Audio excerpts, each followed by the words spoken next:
Morning friends, स्वागत है आप सबका। चलिए, पहला प्रश्न आप लोग के सामने है। देखिए, छत्तीसगढ़ का पहला रेंज साइबर सेल थाना कहाँ खुलने जा रहा है? तो यहाँ पर ऑप्शन है, सही आंसर है ऑप्शन नंबर बी है, रायपुर। याद रखिएगा, रायपुर। चलिए, तो याद रखना दोस्तों कि छत्तीसगढ़ का पहला रेंज साइबर सेल थाना राजधानी रायपुर के गंज परिसर में खुलने जा रहा है और रायपुर, महासमुंद, गरियाबंद, बलौदाबाजार और धमतरी जिलों के थाना क्षेत्रों में होने वाले ऑनलाइन फ्रॉड और फाइनेंशियल फ्रॉड की जांच है ना, रेंज साइबर सेल थाना में होगी। ठीक है, ओके, याद रखना है कहाँ खुलने जा रहा है, इसको ध्यान रखिएगा। चलिए, ये वाला प्रश्न देखिए, किस जिले को पहली बार नई पुलिस रेंज बनाई गई है? तो किस जिले को, यहाँ पर ऑप्शन है, देखेंगे। इम्पोर्टेंट प्रश्न है ये, ध्यान दीजिएगा। सही आंसर है ऑप्शन नंबर ए है, राजनांदगांव। याद रखना है राजनांदगांव। चलिए, ध्यान दीजिएगा। तो याद रखना दोस्तों कि राजनांदगांव को पहली बार नई पुलिस रेंज बनाई गई है। ओके, राजनांदगांव जिला को, और इससे पहले यह दुर्ग पुलिस रेंज में शामिल थी। याद रखना है। और प्रदेश में अब 6 पुलिस रेंज होंगे, ध्यान दीजिएगा। और नई पुलिस रेंज राजनांदगांव में प्रभावित राजनांदगांव, कबीरधाम, नवगठित खैरागढ़, छुई खदान, गंडई एवं मोहला, मानपुर, अंबागढ़ चौकी को शामिल किया गया है। ओके, याद रखिएगा। और याद रखने कि भारतीय पुलिस सेवा 2003 बैच के रतनलाल डांगी को दोस्तों रायपुर आईजी बनाया गया है। और ध्यान दीजिए कि इस समय प्रदेश में 6 पुलिस रेंज रायपुर, बिलासपुर, सरगुजा, बस्तर व दुर्ग है। ओके, और इसमें से दुर्ग पुलिस रेंज का जो है विभाजन कर राजनांदगांव को नई रेंज बनाई गई है। ओके, तो 6 पुलिस रेंज है। ओके, याद रखिएगा। नेक्स्ट प्रश्न ये है, देखिए, तुंहर सरकार तुंहर द्वार योजना किस विभाग द्वारा चलाया जा रहा है? तो यहाँ पर ऑप्शन है, करेक्ट आंसर है ऑप्शन नंबर सी है, परिवहन विभाग। याद रखिएगा, परिवहन विभाग। चलिए, तो याद रखना दोस्तों कि छत्तीसगढ़ राज्य सरकार के परिवहन विभाग द्वारा तुंहर सरकार तुंहर द्वार योजना चलाया जा रहा है। और वही है, इसके तहत ड्राइविंग लाइसेंस बनवाने, नवीनीकरण, पता बदलने, ठीक है, ड्राइविंग लाइसेंस सरेंडर और ड्राइविंग लाइसेंस खराब होने पर आरटीओ ऑफिस नहीं जाना पड़ेगा। और परिवहन विभाग की वेबसाइट द्वारा यह काम घर बैठे आसानी से हो जाएगा। ओके, और याद रखना है कि इस योजना की जो शुरुआत है 1 जून 2021 को मुख्यमंत्री भूपेश बघेल ने है ना प्रारंभ किया है। इस योजना की जो शुरुआत है, और इसके तहत 24 तरह की जो है परिवहन सेवाएं प्रदान की जा रही है। और इस योजना के सुगम संचालन के लिए परिवहन विभाग द्वारा हेल्पलाइन नंबर 75 808 और 08030 जारी किया है। देखिए, प्रदेश में खरीफ विपणन वर्ष 2023-24 में धान खरीदी का लक्ष्य कितना रखा गया है? तो कितना रखा गया है, ऑप्शन है यहाँ पर, करेक्ट आंसर है ऑप्शन नंबर बी है, 125 लाख मीट्रिक टन। याद रखिएगा। तो याद रखना दोस्तों कि आगामी खरीफ विपणन वर्ष 2023-24 में 125 लाख मीट्रिक टन धान खरीदी का लक्ष्य रखा गया है।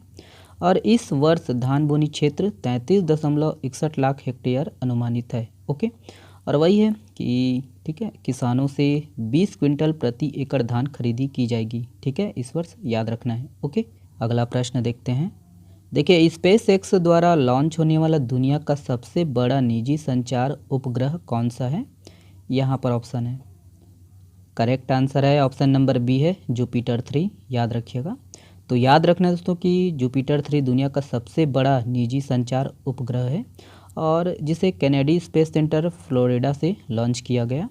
और रॉकेट, याद रखना, स्पेस एक्स के फॉल्कन हेवी रॉकेट का जो है उपयोग किया गया है। ओके, चलिए, ये है इसे, देखिए, इसे बनाने वाली कंपनी मैक्सास है। ओके, नेक्स्ट प्रश्न ये है, देखिए, हाल ही में किस अफ्रीकी देश में सेना ने तख्ता पलट किया है? तो इम्पोर्टेंट प्रश्न है ये, करेक्ट आंसर है ऑप्शन नंबर डी है, नाइजर। याद रखिएगा, नाइजर।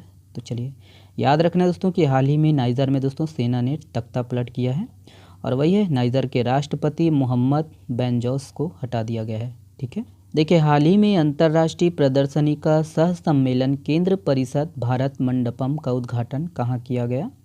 ऑप्शन है यहाँ पर, सही आंसर है ऑप्शन नंबर डी है, नई दिल्ली। याद रखिएगा।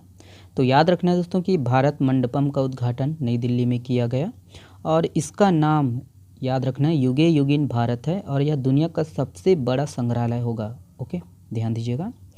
देखिए, अंतर्राष्ट्रीय मैंग्रोव संरक्षण दिवस कब मनाया जाएगा? तो कब मनाया जाता है, देख लीजिएगा। सही आंसर है ऑप्शन नंबर सी है, 26 जुलाई। याद रखिएगा 26 जुलाई। तो याद रखना दोस्तों कि अंतर्राष्ट्रीय मैंग्रोव संरक्षण दिवस 26 जुलाई को मनाया जाता है। और वही है, शुरुआत इसकी कब से हुई है, 2015 से। और इंडियन फॉरेस्ट सर्वे रिपोर्ट के अनुसार मैंग्रोव वनस्पति में है ना शीर्ष कौन सा है ना राज्य है, पश्चिम बंगाल, और उसके बाद आपका गुजरात। ठीक है, ध्यान दीजिएगा। और भारत में रामसर साइट कितना है, 75 ठो है। ओके, और याद रखिएगा कि सर्वाधिक रामसर साइट किस राज्य में है, तमिलनाडु। ओके, चलिए नेक्स्ट प्रश्न देखते हैं। देखिए, देश का पहला मत्स्य पालन अटल इंक्यूबेशन सेंटर कहाँ स्थापित किया जाएगा। यहाँ पर ऑप्शन है, सही आंसर है ऑप्शन नंबर बी है केरल। याद रखिएगा केरल। तो याद रखना दोस्तों कि भारत का पहला मत्स्य पालन अटल इंक्यूबेशन सेंटर केरल में स्थापित किया जाएगा।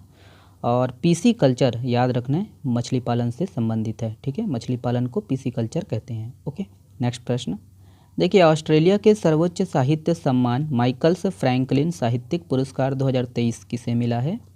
यहाँ पर ऑप्शन है, सही आंसर है ऑप्शन नंबर ए है शंकरी चंद्र। याद रखना है शंकरी चंद्र। चलिए याद रखिएगा दोस्तों कि ऑस्ट्रेलिया के सर्वोच्च साहित्यिक सम्मान माइकल्स फ्रैंकलिन साहित्य पुरस्कार 2023 शंकरी चंद्र को मिला है। ओके, और वही है 2023 का जो है बुकर प्राइज़ किसको मिला है, जॉर्जी गॉस्पोंडिनो।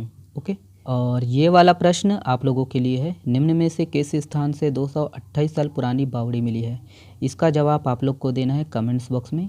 आज का वीडियो देखने के लिए बहुत बहुत धन्यवाद दोस्तों। थोड़ा देरी ज़रूर हो जाता है, माफ़ करिएगा। और यही है, इसका PDF डाउनलोड कर सकते हो आप हमारे टेलीग्राम चैनल से। अभी तक जितने भी दिन का है सभी मैं डाल दिया हूँ, राज्य का ज़िला का भी डाल दिया हूँ। ठीक है, तो देख लीजिएगा अधिक से अधिक, है ना, और डाउनलोड करके अच्छे से पढ़िए अगर वीडियो नहीं देखते हैं तो। और हाँ, अपने दोस्तों तक अधिक से अधिक शेयर करिएगा। बहुत बहुत धन्यवाद, शुक्रिया।